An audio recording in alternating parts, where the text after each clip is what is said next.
There is a lot of bad writing advice out there. So what we're going to do in this video is we're going to look at a lot of that advice and wrestle with it and figure out what kernels of truth can we extract and also where is it just plain wrong. We're going to start with some advice that you've heard before, and then we're going to get to some advice that is so wildly out there you won't even believe it. We're going to start with some writing advice from Reddit, where someone asked for the worst writing advice you've ever received. So someone was writing a YA fantasy set in medieval times, and they said someone gave them the advice to have a lot more, how shall we say this, Congress without consent. I mean, for one, this is YA, so like, are you really sure like that's what this book needs a lot more of? But someone responds like, actually, if you're writing in medieval times, to be really realistic, you need a lot of diarrhea. I mean, this is a time without any sanitation or antibiotics. But somehow when I think of a great fantasy series like, I don't know, J.R. Tolkien's Lord of the Rings, you don't see the hobbits crapping behind bushes every other scene. So what is the actual writing advice that's being given here? It is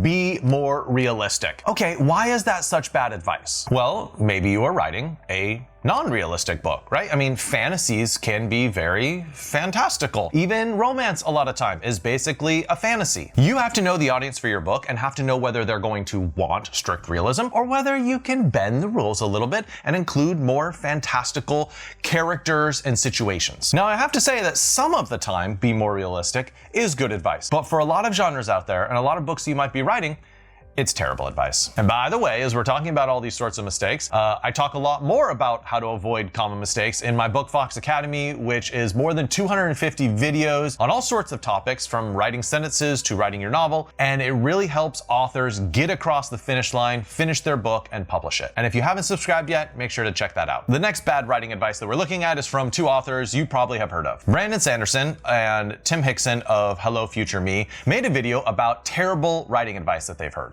You need to make your characters likable. They don't have to be likable, but that's advice you hear all the time. It's like, oh, your character isn't likable enough. No one's going to read your book. And what Brandon Sanderson points out a little bit later on in the video is that likability is really only one metric you should look at when considering whether a character is good enough. They don't have to be likable, but if they're not likable, then they should be, say, relatable. A relatable character might not be likable. They might have serious moral flaws, like, say, Philip Marlowe in the Raymond Chandler novels, right? I mean, he's an alcoholic. He turns to drink to solve his problems a lot of the time. Doesn't make him super likable? Well, no. But does it make him relatable?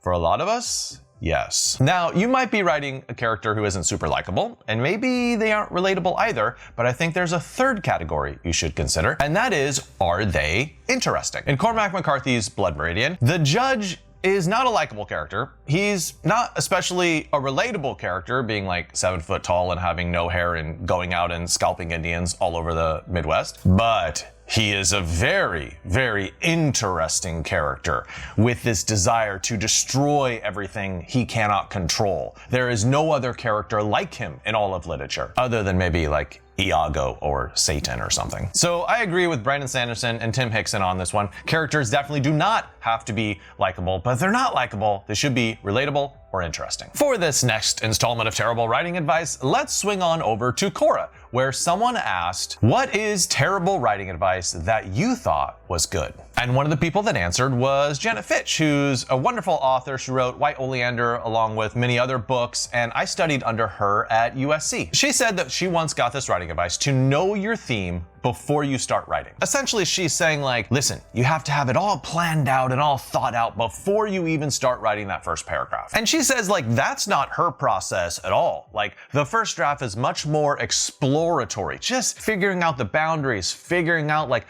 what this book is even about. And then in the second draft and third draft and fourth draft and 10th draft, that's where she actually figures out like, oh, here's my theme. Like, here's what I actually want to say. This is bad writing advice that puts way too much pressure on that first draft and upon writers, because sometimes they end up just working so much hard on research and all the back end stuff and don't end up writing the book because they're like, oh, I don't know enough yet to write the book. No.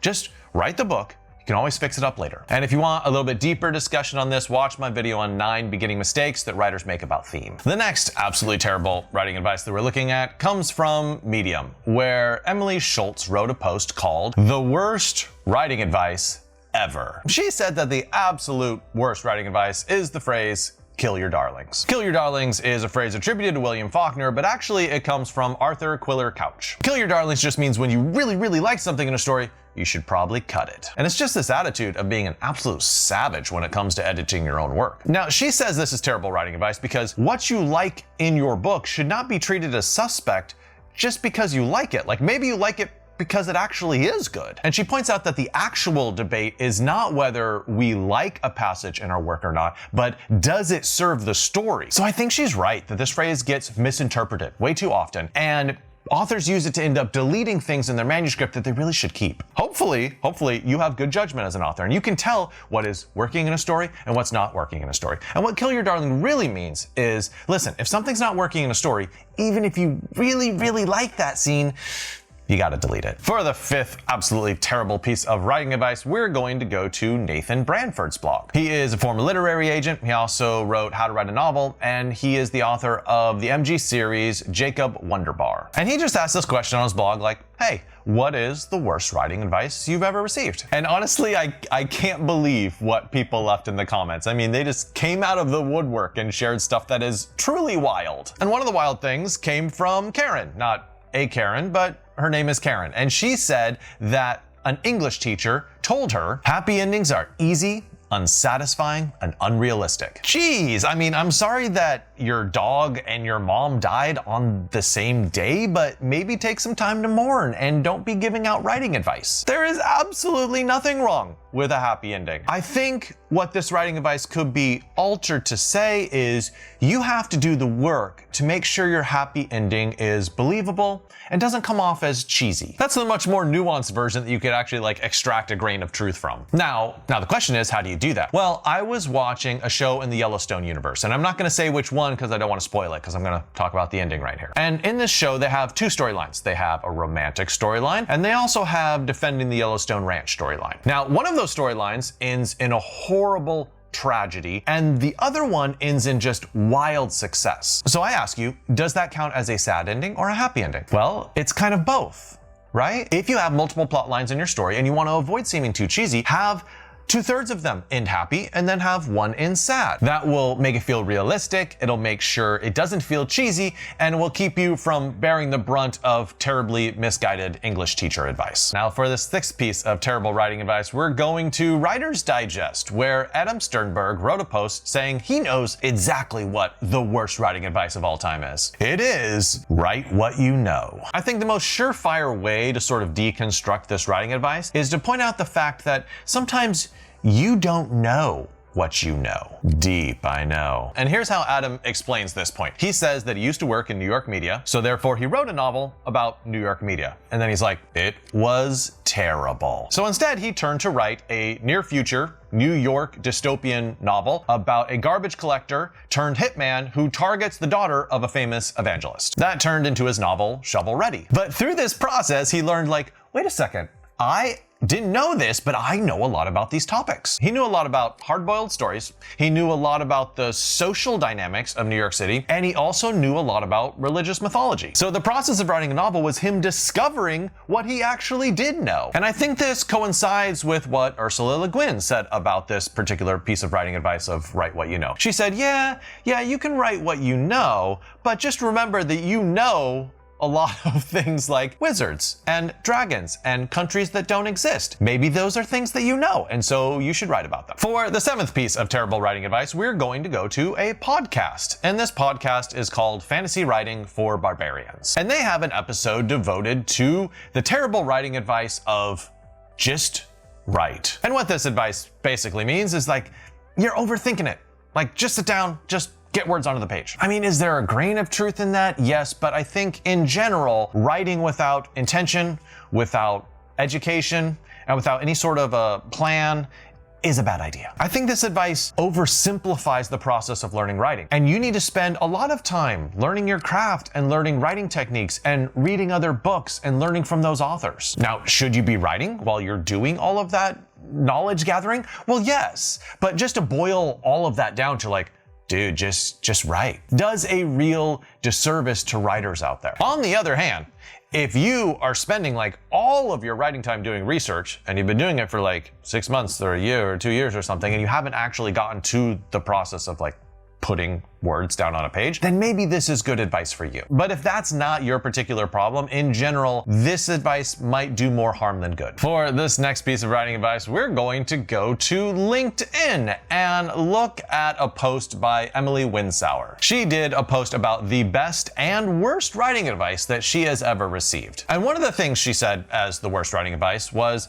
"People are dumb, so write to a 5th grade level." What is wrong with this one? Well, there's a lot wrong with this one. For starters, I don't think it's a good idea to ever think of your audience as being stupid. I see a lot of first drafts that spell things out way too clearly, and I'm like, trust me, your audience is going to get this from the context. You don't need to explain it to them. But what this advice is really focusing on is diction level, right? Should you use simple language that, a 5th grader can understand? Well, on one hand, will that sell more copies of your book? Yes, you have a better chance of selling more copies of your book if you keep the language simple. But I will say that simple language doesn't necessarily mean bad writing. You have to do a lot of work, like, say, Hemingway did, to make sure that those simple words end up adding up to something beautiful and profound. In general, I think you need to have a sense of who your audience is, and then you write to them.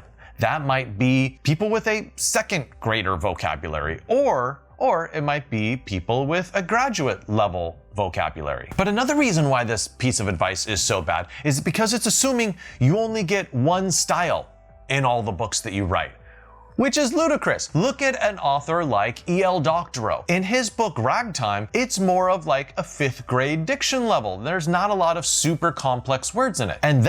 And then he wrote a book like City of God, which has like so many words that I didn't know. I mean, I was like consulting a thesaurus like almost every page. And guess what? That variety in your writing is perfectly fine. For this 9th piece of terrible advice, we're going to go to writing forums, where one person asked a question of like, what is the most WTF advice that you've ever received as a writer? And someone said that one of their college professors said, you have too many morally gray, contradictory characters in your fiction. And just sidebar here, I think it's funny that there's been both an English teacher who's given terrible advice and a college professor who's given terrible advice. Sometimes teachers can give really bad advice and you have to unravel yourself from it and unlearn it before you can become a better writer. And I say this as someone who taught college for a decade as well. So let's talk about contradictory characters for a moment. Contradictions are not a mistake in fiction. They might be a mistake in logic. They might be a mistake in science. They are not a mistake in fiction. They introduce a complexity in your fiction that you want. Why? Because people are often contradictory. They often say one thing and do another. They often think one thing and then act against their interests. If you want to mirror the complexity of real human beings, you should absolutely make your characters contradictory. But let's also address the other thing that he said, is that the characters are morally gray. Now, there's a lot of genres out there with very clearly demarcated lines between good and evil. Like a good percentage of the Marvel universe feels very much this way. But even in the DC universe, you get a character like Batman, who starts to get a little morally gray in places. But just speaking personally,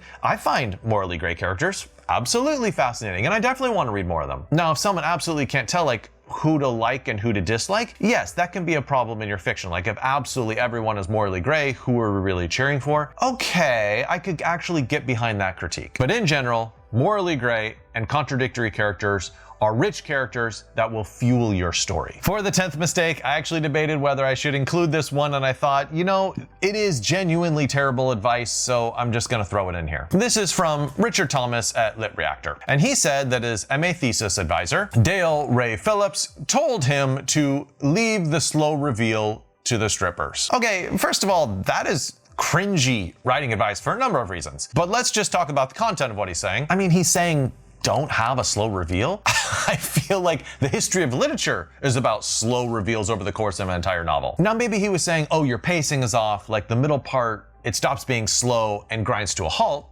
Okay, that can be a problem. But if you have a decent slow reveal over the course of a whole chapter or a whole novel, that is the essence of good writing. You can name a million books that take the entire story to slowly reveal some sort of secret or mystery. That's a good storytelling device. For our 11th mistake, we're gonna look at dripping quills, the worst writing advice you've received. In this forum, someone said they were told that your writing is terrible, you should stop coming up with ideas, stop procrastinating, and just do something with your life. But then look at who this was attributed to. Oh, it's her. Sometimes the worst writing advice that we hear comes from ourselves. We have these dark thoughts in our head like, you should just give up. You're never gonna amount to anything. It reminds me of that Scooby-Doo mask reveal meme where it says, "Who's been keeping me from writing?" And then they take the mask off the other person and it's like, oh, it's me. Listen, do not give bad writing advice to yourself. You are the most important advice giver to yourself. So don't mess it up. Don't be negative. Don't be down on yourself. Give yourself the advice that you can do this. I'm gonna end with a piece of advice from Toby Litt's Substack, where he's talking about bad writing advice, and then he ends with this gem: the ability to ignore all advice and even common sense and just barrel onwards. That is the best advice. All right, everybody, please comment below with what you found to be the absolute worst advice in this video, and make sure to like and subscribe. Happy writing.